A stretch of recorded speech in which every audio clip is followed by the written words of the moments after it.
The smart SPDs coming from the ABB portfolio are predefined inside SCU200. Once the physical connections via Modbus RTU are made between SCU200 and the smart SPD, you can go to the web server of SCU200, go to My Plant, and in the Devices section you can automatically find the digital SPD. Add the new digital SPD. Here, if the firmware on SCU200 is less than 1.4, it is mandatory to change the Modbus ID on the SPD to more than 32 before adding the device. However, from 1.4, it is possible to directly add the device and select the Modbus ID 1. After selecting the correct Modbus ID, save the digital SPD.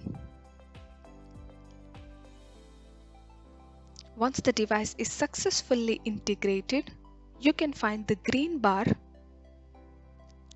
on the device and the integration is completed.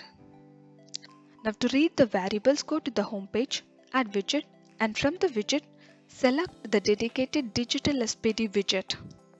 Select the device, and from the list of available variables, you can select the variable that you would like to monitor.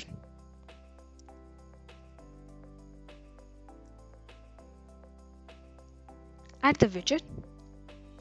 Similarly, you can also add different variables into the same page. Thank you.